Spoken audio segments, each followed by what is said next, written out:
नमस्कार दोस्तों, technical farming में आपका फिर से स्वागत है। इस खेत में ड्रिप के ऊपर कपास लगाई हुई है। कपास की खेती में ज़्यादातर किसान सिंचाई या तो स्प्रिंकलर से करते हैं या फ्लड इरिगेशन करते हैं, लेकिन ड्रिप द्वारा कपास की खेती में सिंचाई करने से बहुत ज़्यादा फ़ायदे हैं। यदि आपने जान लिया कि ड्रिप इरिगेशन से कितने फ़ायदे हैं, तो अगली बार से आप कपास की खेती ड्रिप पर ही करेंगे, ये मेरा दावा है। क्योंकि जिस किसान ने ये लगाई हुई है वो एग्रीकल्चर विभाग में अधिकारी हैं और उनका बहुत ज़्यादा अनुभव है ड्रिप इरिगेशन का। तो आज हम कृषि अधिकारी सत्यवान जी से जानेंगे कि ड्रिप के ऊपर कपास लगाने के कितने सारे फ़ायदे हैं। फिल्म को पूरा ज़रूर देखिएगा ताकि आप भी ये जान पाएँ कि ड्रिप इरिगेशन से सिंचाई करने में और फ्लड या स्प्रिंकलर से सिंचाई करने में कपास की खेती में कितना अंतर आता है। नमस्कार किसान साथियों, हम आज आपको बताएंगे कि ड्रिप के ऊपर कपास की खेती कैसे की जाए और इसके क्या क्या फ़ायदे होंगे। इसमें जो मुख्यतः ड्रिप के ऊपर अगर हम कपास की खेती करते हैं तो उसके ऊपर सबसे बड़ा फ़ायदा ये होता है कि इसमें पहले जब हम ड्रिप बिछाते हैं तो ड्रिप बिछाने के बाद में जो घेरा बनता है उस घेरे में बीज को एक एक दाना करके बीजा जाता है। उसमें फ़ायदा ये होता है कि जहाँ ट्रैक्टर से या दूसरे हल से 2 पैकेट के लगभग जो अपना बीज लगता है, बीटी कॉटन का लगाओ या देसी कॉटन का लगाओ, जो भी आप कपास आप लगाते हैं उसका, तो एक पैकेट की आपकी बचत हो जाती है 1 एकड़ के अंदर। दूसरा इसमें सबसे बड़ा फ़ायदा ये होता है, अगर जहाँ भी ड्रिप हम लगाते हैं तो उसका जो घेरा बनेगा पानी का, सिर्फ उसके अंदर जब तक बरसात नहीं आती उसके अंदर ही खरपतवार पैदा होंगे और वो आसानी से हाथों से उखाड़े जा सकते हैं। अगर हम यही खेती फुहारे के माध्यम से या फ्लड इरिगेशन के माध्यम से करते हैं तो उसका नुकसान ये होगा कि पूरे खेत में खरपतवार उग जाएंगे। उसके लिए आपको या तो खरपतवार नाशी डालना पड़ेगा या आपकी मेहनत मजदूरी ज़्यादा बढ़ जाएगी, लेबर ज़्यादा बढ़ जाएगी, उससे आपकी आमदनी में नुकसान होगा। तीसरा फ़ायदा ये है, जो सबसे मुख्यतः फ़ायदा है तीसरा ना कह के, कि इसमें पानी की बहुत ज़्यादा बचत होती है।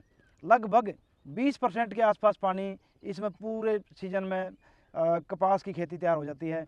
अगर हम एक बार में खुले खेत में पानी दें फ्लड इरिगेशन के माध्यम से तो लगभग 2 से 2.5 लाख लीटर के आसपास पानी पूरे खेत में फैल जाता है, जो किसी काम का नहीं होता।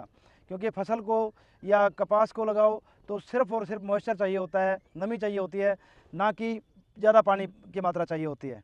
उसमें क्या नुकसान है कि एक तो हमारा पानी का नुकसान हो गया, दूसरा फसल के ऊपर स्ट्रेस आ जाता है। जो भी कपास की फसल है उसके ऊपर स्ट्रेस आ जाता है, क्योंकि कपास जो है वो कम पानी में तैयार होने वाली फसल है। अगर ज़्यादा पानी देते हैं तो उसमें ये दबाव महसूस करती है और लगभग 10 से 15 दिन का एक बार दबाव मान जाती है, उसमें देरी हो जाती है। अगर हम यही काम ड्रिप के माध्यम से करें तो आज जो इस खेत में जो ड्रिप लगा के हमने कपास की खेती की है वो लगभग 12 दिन की है। अगर इसी खेत में अगर हम फव्वारे से या फ्लड इरिगेशन के माध्यम से ये बीज लगाते तो इनका जर्मिनेशन थोड़ा लेट होता और इतनी बढ़वार नहीं हो पाती।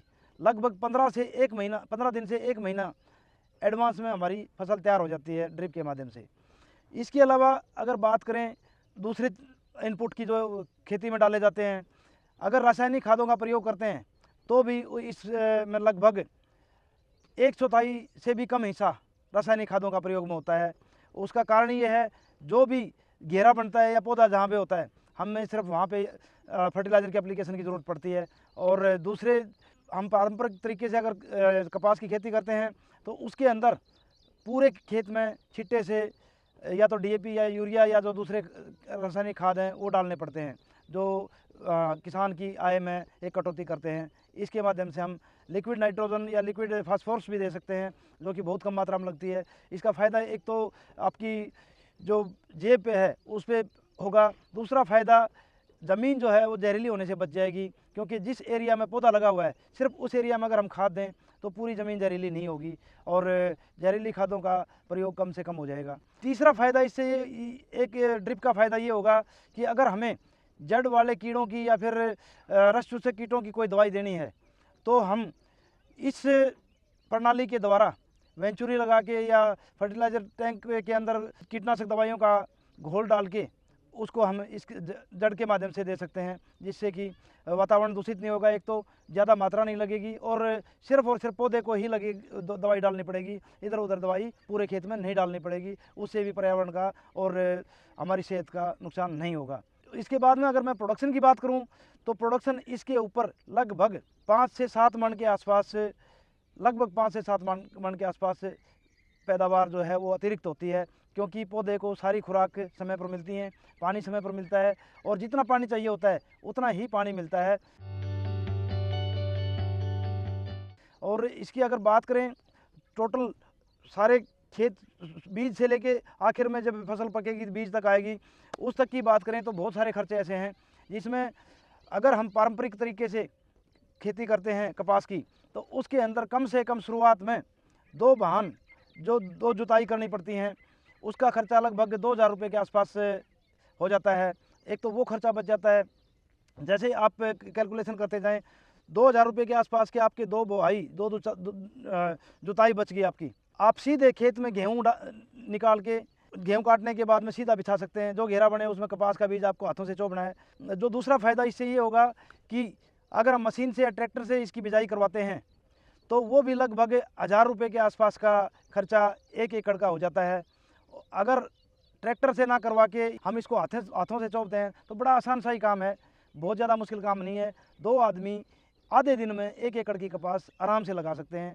बड़ा आसान सा काम है, हाथों से इसकी बिजाई कर सकते हैं। इसमें फ़ायदा हो गया लगभग 500 रुपये का।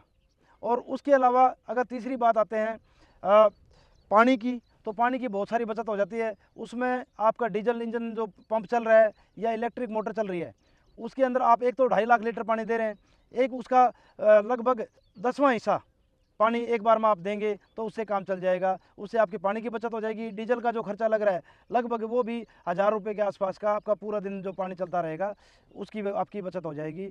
वो सारे 15 से 20 मिनट मोटर चलेगी या ट्यूबवेल चलेगा, उसमें काफ़ी बचत हो जाएगी। आगे बात करें फर्टिलाइज़र की, तो फर्टिलाइज़र लगभग 1200-1300 रुपये के आसपास का DAP आता है। वो भी आपको लगभग तीसरा या चौथा, उसमें चौथा या 5वां हिस्सा डालना पड़ेगा, मैं तो ये कहूँ। उसमें भी आपकी आप बचत लगा लो 200-250 रुपये के आसपास से लगेंगे, तो 1000 रुपये के आसपास की बचत उसमें भी हो जाएगी। उसके अलावा अगर देखें तो इसके अंदर खरपतवार जो उगते हैं उसमें भी 2 खरपतवार अगर जुलाई तक, बारिश आने तक 2 खरपतवार निकालने के लिए या तो कसोले से मजदूरी से करना पड़ता है या हमें दवाई डालनी पड़ती है, वो भी लगभग 2000 रुपये के आसपास की पड़ती है, तो हमें वो भी बचत हो जाती है। इसमें लगभग 200 से 300 रुपये में या 500 रुपये में हाथों से एक मजदूर लगा के या अपने खुद खरपतवार को निकाल के हम इसको कंट्रोल कर सकते हैं, जो कि बड़ा ही आसान है।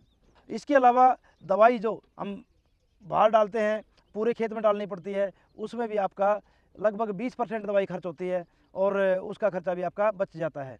इस तरह से अगर देखें तो बहुत सारे खर्चे आपके बच रहे हैं। पैदावार इसमें क्योंकि सारी चीज़ें समय पर मिलेंगी और पानी की जो उचित मात्रा है वही चाहिएगी, तो उसमें 2 से 3 क्विंटल की लगभग कपास की पैदावार ज़्यादा होगी।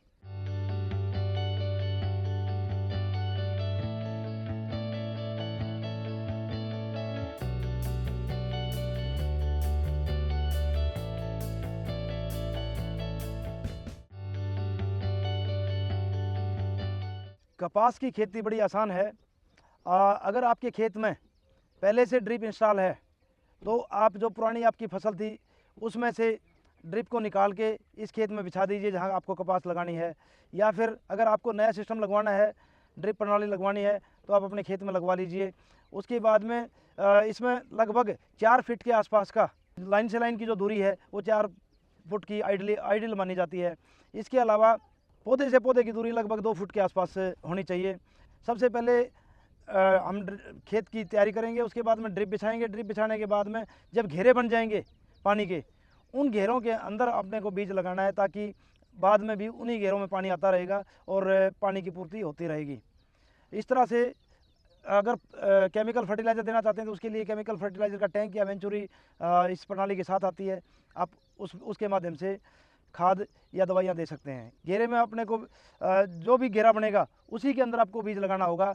इससे एक तो बीज का जर्मिनेशन जो है वो, मैं ये कहूँ मेरे खेत में तो मेरे को 4 साल हो गए लगाते हुए इसको लगभग, और मैं जैसे कि मैं सहायक भूमि संरक्षण अधिकारी हूँ, तो उसमें हम लोगों के खेतों में कपास के ऊपर ड्रिप प्रणाली का जोर देते हैं। तो जो खेतों में देखा है उसमें लगभग 95% के आसपास जर्मिनेशन हर हाल में होता है, जो कि बीज के लिए बहुत अच्छा है। और किसान की जेब के लिए भी अच्छा है, दोबारा नहीं लगाना पड़ता। तो इस तरह मैं तो किसान भाइयों से यही निवेदन करूंगा कि ज़्यादा से ज़्यादा कपास की खेती अगर ड्रिप के ऊपर की जाए तो उससे बहुत सारे फायदे होंगे, आपको नुकसान एक भी नहीं होगा और आपकी आमदनी बहुत ज़्यादा बढ़ेगी। अगर आपको यह वीडियो पसंद आया है तो ज्यादा से ज्यादा लाइक और शेयर जरूर करें। साथ ही चैनल को सब्सक्राइब करना ना भूलें।